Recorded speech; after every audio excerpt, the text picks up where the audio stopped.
Ivanovich asked his brother to drive him in the trap up to the willow tree from which the carp was caught. Sorry as Konstantin Levin was to crush his grass, he drove him into the meadow. The high grass softly turned about the wheels and the horse's legs, leaving its seeds clinging to the wet axles and spokes of the wheels. His brother seated himself under a bush, arranging his tackle, while Levin led the horse away, tied him up, and walked into the vast grey-green sea of grass, unmoved by the wind. The silky grass with its ripe seeds came almost to his waist in the dampest spots. Crossing the meadow, Konstantin Levin came out onto the road and met an old man with a swollen eye, carrying a beehive on his shoulder. "What? Taken a stray swarm, Fomitch?" he asked. "No, indeed, Konstantin Mitrich. All we can do is to keep our own. This is the second swarm that has flown away. Luckily the boys caught them. They were ploughing your field. They unyoked the horses and galloped after them." "Well, what do you say, Fomitch? Start mowing or wait a while?" "Oh, well, our way is to wait till St. Peter's Day, but you always mow sooner. Well, to be sure, please God, the hay's good. There'll be plenty for the beasts." "What do you think about the weather?" "That's in God's hands. Maybe it will be fine." Levin went up to his brother. Sergei Ivanovich had caught nothing, but he wasn't bored, and seemed in the most cheerful frame of mind. Levin saw that, stimulated by his conversation with the doctor, he wanted to talk. Levin, on the other hand, would have liked to get home as soon as possible, to give orders about getting together the mowers for next day, and to set at rest his doubts about the mowing, which greatly absorbed him. "Well, let's be going," he said. "Why be in such a hurry? Let's stay a little. But how wet you are! Even though one catches nothing, it's nice. That's the best thing about every part of sport that one has to do with nature. How exquisite this steely water is," said Sergei Ivanovich. "These riverside banks always remind me of the riddle. Do you know it? The grass says to the water, 'We sway and we sway.'" "I don't know the riddle," answered Levin wearily. Chapter 3. "Do you know, I've been thinking about you," said Sergei Ivanovich. "It's disgraceful what's being done in the district, according to what this doctor tells me. He's a very intelligent fellow. And as I've told you before, I tell you again, it's not right for you not to go to the meeting, and in general to keep out of the district business. If decent people won't go into it, of course it's bound to go all wrong. We pay the money, and it all goes in salaries, and there are no schools, or male nurses, or midwives, or pharmacies. Nothing." "Well, I did try, you know," Levin said slowly and unwillingly. "I can't, and so that's all there is to it." "But why can't you?" "I must admit I can't understand. Indifference, incapacity, I won't admit. Surely it's not simply laziness." "None of those things. I've tried, and I see I can do nothing," said Levin. He had hardly grasped what his brother was saying. Looking toward the ploughland across the river, he made out something black, but he couldn't distinguish whether it was only a horse or the bailiff on horseback. "Why is it you can do nothing? You made an attempt and didn't succeed, so you think, and you give in. How can you have so little self-respect?" "Self-respect?"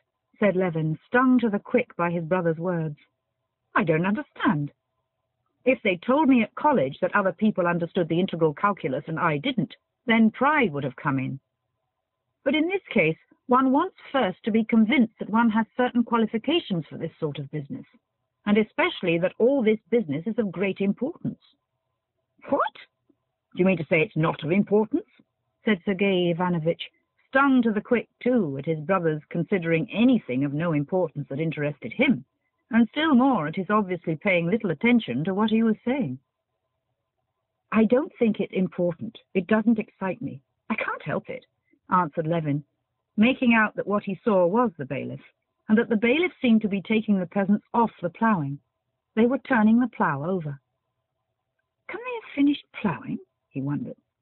"Come, really, said the elder brother with a frown on his handsome, intelligent face. "There's a limit to everything. It's all right to be eccentric, to be sincere, and to dislike hypocrisy. I know all about that. But really, what you're saying either has no meaning or it has a very wrong meaning. How can you think it a matter of no importance whether the peasant whom you love, as you assert—" "I never did assert it," thought Constantin Levin, "dies without help. The ignorant midwives let the infants die, and the people stagnate in darkness and are helpless in the hands of every village clerk, while you have at your disposal a means of helping them, and don't help them because to your mind it's of no importance." And Sergei Ivanovitch put before him the alternative. "Either you are so backward that you can't see all that you can do, or you won't sacrifice your comfort, your vanity, or whatever it is, to do it." Constantin Levin felt that there was no course open to him but to submit, or to confess to a lack of zeal for the public good, and this mortified him and hurt his feelings. "It's both," he said resolutely. "I don't see that it was possible." "What? Was it impossible if the money was put up to provide medical aid?" "Impossible, as it seems to me. For the 3,000 square miles of our district, what with our thaws and the storms and the work in the fields, I don't see how it is possible to provide medical aid all over. And besides, I don't believe in medicine." "Oh, well, that's unfair. I can quote to you thousands of instances. But the schools, anyway." "Why have schools?" "What do you mean? Can there be two opinions of the advantage of education? If it's a good thing for you, it's a good thing for everyone."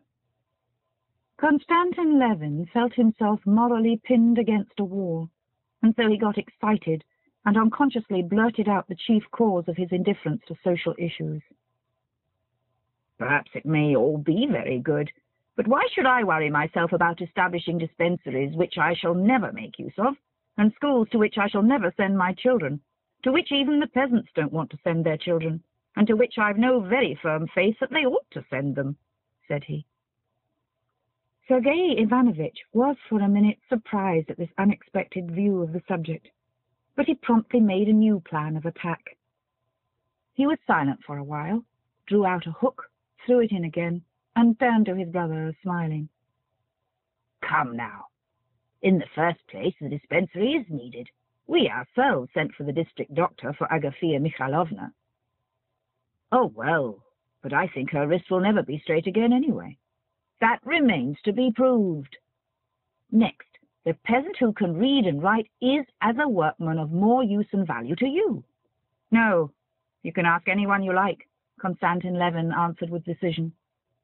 "The man that can read and write is much inferior as a workman, and mending the roads is an impossibility, and as soon as they put up bridges, they're stolen." "Still, that's not the point," said Sergei Ivanovitch, frowning.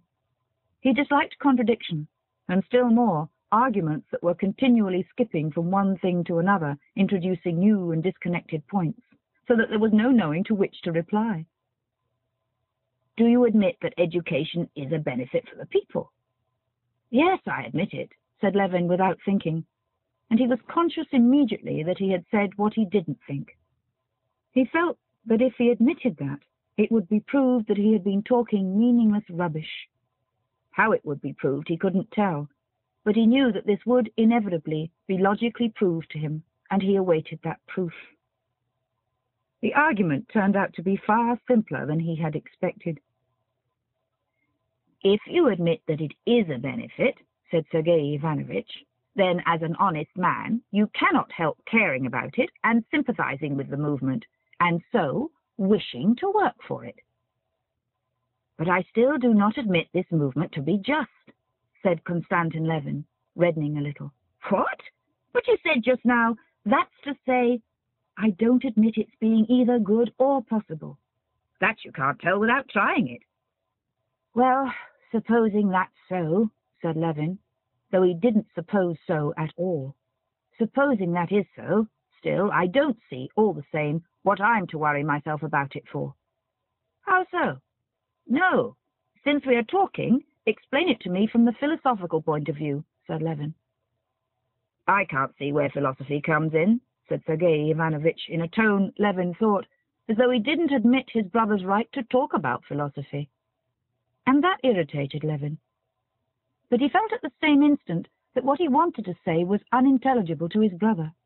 Only he couldn't make up his mind whether it was unintelligible because he was not capable of expressing his meaning clearly, or because his brother would not or could not understand him. But he didn't pursue the speculation, and without replying, he began musing on a quite different and personal matter. Sergei Ivanovitch wound in the last line, untied the horse, and they drove off. Chapter 4. The personal matter that absorbed Levin during his conversation with his brother was this. The previous year he had once gone to look at the mowing, and being made very angry by the bailiff, he had recourse to his favourite means for regaining his temper. He took a scythe from a peasant and began mowing. He liked the work so much that he had several times tried his hand at mowing since. He had cut all of the meadow in front of his house, and this year, ever since the early spring, he had cherished a plan for mowing for whole days with the peasants. Ever since his brother's arrival, he had been in doubt whether to mow or not. He was loath to leave his brother alone all day long, and he was afraid his brother would laugh at him about it. But as he drove into the meadow and recalled the sensations of mowing, he came near deciding that he would go mowing. After the irritating discussion with his brother, he pondered over this intention again. I must have physical exercise, or my temper will certainly be ruined, he thought. And he determined he would go mowing, however awkward he might feel about it with his brother or the peasants. Toward evening, Konstantin Levin went to his office, gave directions about the work to be done, and sent to the village to summon the mowers for the next day to cut the hay in Kalinov meadow, the largest and best of his grasslands. And send my scythe, please, to Titus, for him to set it and bring it around tomorrow. Perhaps I shall do some mowing myself, too, he said, trying not to be embarrassed. The bailiff smiled and said, Yes, sir. At tea, the same evening, Levin said to his brother, I think the fine weather will last. Tomorrow I shall start mowing. I like that form of field labour, said Sergei Ivanovitch. I like it. I sometimes mow myself with the peasants, and tomorrow I want to try mowing the whole day. Sergei Ivanovitch lifted his head and looked with interest at his brother. How do you mean? Just like one of the peasants all day long? Yes, it's very pleasant, said Levin. It's splendid as exercise, only you'll hardly be able to stand it, said Sergei Ivanovitch without a shade of irony. I've tried it. It's hard work at first, but you get used to it. I think I'll manage to keep up. Really? What an idea! But tell me, how do the peasants look at it? I suppose they laugh in their sleeves at their master's being such a strange fish? No, I don't think so. But it's so delightful, and at the same time such hard work, that one has no time to think about it. But what will you do about eating with them? To send you a bottle of Chateau Lafitte and roast turkey out there would be a little awkward. No, I'll simply come home at the time of their noonday rest. Next morning, Konstantin Levin got up earlier than usual, but he was detained giving directions on the farm, and when he reached the meadow, the mowers were already at their second row. From the uplands he could get a view of the shaded cut part of the meadow below, with its greyish ridges of cut grass and the black heaps of coats taken off by the mowers at the place from which they had started cutting. Gradually, as he rode toward the meadow, the peasants came into sight, some in coats, some in their shirts, mowing one behind another in a long string, swinging their scythes differently. He counted 42 of them. They were moving slowly over the uneven bottom of the meadow, where there had been an old dam. Levin recognized some of his own men. Here was old Yamil, in a very long white smock, bending forward to swing a scythe. There was a young fellow, Vaska, who had been a coachman of Levin's, taking every row with a wide sweep. Here, too, was Titus, Levin's teacher in the art of mowing, a thin little peasant. He was in front of everyone and cut his wide row without bending, as though playing with the scythe. Levin got off his mare, and fastening her by the roadside, went to meet Titus, who took a second scythe out of a bush and gave it to him. "It's ready, sir. It's like a razor, cuts by itself," said Titus, taking off his cap with a smile and giving him the scythe. Levin took the scythe and began trying it. As they finished their rows, the mowers, sweating and cheerful, came out into the road one after another, and laughing a little, greeted the master. They all stared at him, but no one made any remark till a tall old man with a wrinkled, beardless face, wearing a short sheepskin jacket, came out into the road and accosted him.